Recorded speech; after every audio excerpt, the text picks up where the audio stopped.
ভাই আপনার ভাড়া কত হয়েছে? ভাই ভাড়া তো হয়েছে 200। 200? ভাই আমি মনে মানি ব্যাগ রাই খাইছি। কি কোন ভাই, মানি ব্যাগ রাখিয়েছেন মানে? আমার সকাল সকাল বোনের টিপটা, আমার ভাড়াটা দেন।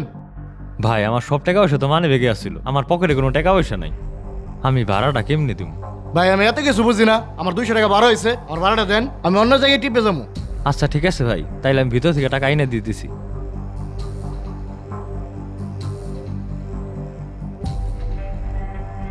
ভাই ভিতরে তো তালা মারা। তালা মারা তাই আমি কি করুম? সকাল সকাল আপনি নিয়ে বাইরে এলাম, কি ঝামেলা শুরু করে দিলেন। ভাই 200 টাকা আমার জন্য অনেক টাকা। হ ভাই বুঝতে পারছি, তাহলে আপনি একটু কষ্ট করেন, কালকে এই টাইমে এই জায়গায় এসে টাকাটা নিয়ে যান। এই জায়গায় সে টাকা নেবো? আপনি কি এই অফিসে চাকরি করেন নাকি? আপনার নাম কি?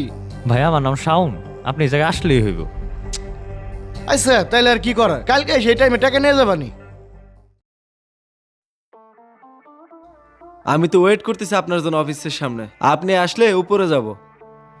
আচ্ছা ঠিক আছে। এই তুমি এখানে অটো নিয়ে দাঁড়ায় রয়েছে কেন? তুমি জানো না এখানে নো পার্কিং এরিয়া? স্যার আপনাকে এই জায়গার একটা অফিসার রে কালকে নামাই দিয়ে গেছিলাম, ভাড়া দিতে পারে নাই, আজকে ভাড়া দিতে চাইছে, তাই এসে দাঁড়ায় রয়েছি। কি বলো, আমাদের এই জায়গার অফিসার তোমাকে ভাড়া দিতে পারে না মানে? তার নাম কি? নাম তো কইছিল শাওন, 200 টাকা পামু। শাওন? না, এই নামে তো এখানে কেউ চাকরি করে না। কি কোন স্যার, হে কইলো এই অফিসে চাকরি করে, আজকে এলে টাকাটা দিয়ে দিব। শোনো, এখানে আমি 4 বছর যাবত ম্যানেজার, আমি সবাইকেই চিনি। তোমার কি মনে হয় এই অফিসে চাকরি করে সে 200 টাকা ভাড়া দিতে পারবে না? তুমি নির্ঘাত কোনো বাটপারে পাল্লায় পড়ছো। শেষ মাস ভাত পাড়ার পাল্লাই বললাম, কত কষ্ট করে টেহা কামাই, কালকে টিপ দিলাম ভাড়া পাইলাম না, আজকে আবার টেহা নিবে রাইছে, সময় নষ্ট। এই গরিব মানুষের দিমন কইরে কি লাভ পায়? ঠিক আছে, তোমার আমি 200 টাকা দিয়ে দিতেছি, তুমি অটোটা নিয়ে এখান থেকে চলে যাও। স্যার আপনি টেহা দিবেন কে? যেহেতু আমাদের অফিসের কথা বলে তোমার সাথে প্রতারণা করছে, আমাদের অফিসের রেপুটেশনের ব্যাপার, তুমি এই টাকাটা রাখো, তোমার কাজে দিবে।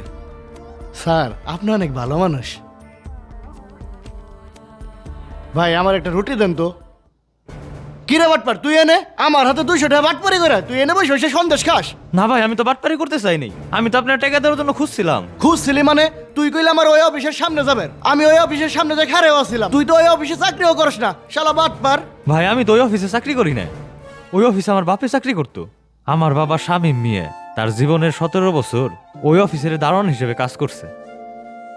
স্যার আসসালামু আলাইকুম। ওয়ালাইকুম আসসালাম, তাড়াতাড়ি গেটটা খোলো। জি স্যার। স্যার একটা কথা ছিল। কি বলবা, তাড়াতাড়ি বলো। স্যার আমার 4-5 মাসের বেতন আটকে রয়েছে, যদি একটু দেওয়ার ব্যবস্থা করে দিতেন। আমি এই রোদ্রের মধ্যে দাঁড়ায় রয়েছি আর তুমি বেরো আছো তোমার স্যালারি নিয়ে, তুমি উপরে আইসো। ঠিক আছে স্যার, তাইলে আমি কাজ শেষ করে উপরে আসতেছি।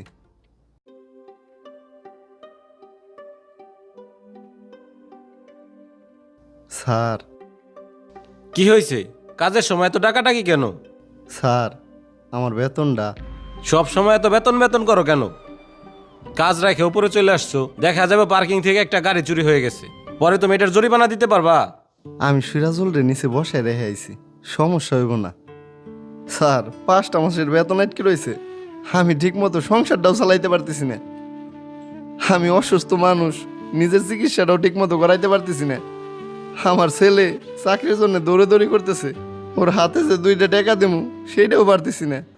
আমার যদি 2 মাসের বেতনটা দিতেন আমার অনেক উপকার হইতো স্যার। তোমার সমস্যা দেখার জন্য কি এত বড় অফিস খুলে বসছি? এখন কোম্পানির সমস্যা চলতেছে, সমস্যার সমাধান হইলে তারপরে বেতন পাবা, এর আগে আর বেতন চাইতে আইসো না, যাও। স্যার সিরাজুল কইলো ম্যানেজার স্যার নাকি সবার বেতন প্রতি মাসেটা ক্লিয়ার করে দেয়, খালি আমার আর সিরাজুলের বেতনটা আমরা পাইতেছি না। আমাকে বিষয়টা যদি স্যার একটু দেখতেন, অনেক সমস্যার ভিতরে আছি। কি এখানে ম্যানেজারের কথা কোথা থেকে আসলো? ঘোড়াডাঙ্গায় ঘাস খাইতে চাও? একবারে চাকরি খাইয়ে দেবো, যখন সময় হবে তখন ঠিকই বেতন পাবা, এখন যাও। তখন আমি ভাই শহর ইন্টারভিউর জন্য দৌড়াদৌড়ি করতেছি, আমার বাপেরই সংসারটা একলা চালানো লাগতেছিল, কিন্তু টাকাগুলো তো সব আটকাই আসলো, তার জন্য সংসার চালানোটা অনেক কষ্ট হয়ে পড়ছিল। আস্তে আস্তে সে অসুস্থ হয়ে পড়লো, আর একদিন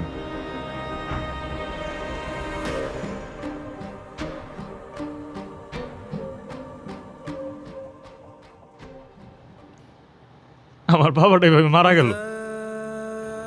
আমার বাবা টাকার অভাবে নিজের চিকিৎসা করাইতে পারলো না, আমার বাপের প্রাপ্য টাকা উঠাইতে ওই অফিসে আমি প্রতিদিন যাই, ভাই যত সময় লাগুক আমি ওই টাকা উঠে সারুমি। আমি ওই দিন ওই অফিসে গেছিলাম ভাই, কিন্তু ওই অফিসের দারোয়ান আমার ঢুকতেই দেয় নাই। ভাই আপনি একটা কাজ করতে পারেন, ওই অফিসের ম্যানেজার স্যার অনেক ভালো মানুষ, আপনি ওনার সাথে সরাসরি দেখা করতে পারেন। তাইলে আমি ওনার সাথে দেখা করি কে?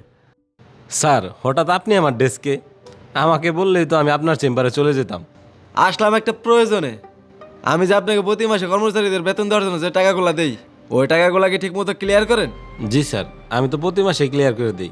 শিওর তো? জি স্যার, আমি তো শ্রমিকের ঘাম শুকানোর আগে তাদের বেতন ক্লিয়ার করে দিই। আমাদের এখানে 6 মাস আগে যে দারোয়ানের চাকরি করতো শামীম সাহেব, তার তো 5-6 মাসের বেতন আটকায় আছে।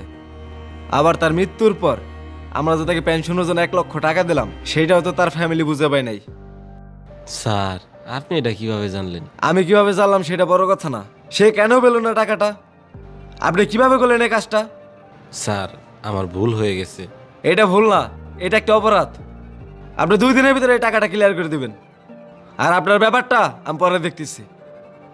ঠিক আছে স্যার, আমি তো আপনার বাবার সাথে অনেক বড় অন্যায় করে ফেলেছি। এই যে আপনার বাবার প্রাপ্য টাকাটা, পারলে আমাকে মাফ করে দিন। আমি আপনারে মাফ করার কে? তবে আপনার এই ভোগান্তির জন্য আমার বাবা অনেক কষ্ট করে মরছে। আপনি কোনোদিন ক্ষমা পাবেন কিনা সেটা আমি বলতে পারতেছি না। বেতন শুধু টাকা না, এটা একটা পরিবারের বেঁচে থাকার ভরসা, একটা বাবার দায়িত্ব। আর যখন সেই বেতনকে আটকে রাখা হয়, ভেঙে যায় পুরো পরিবারটাই।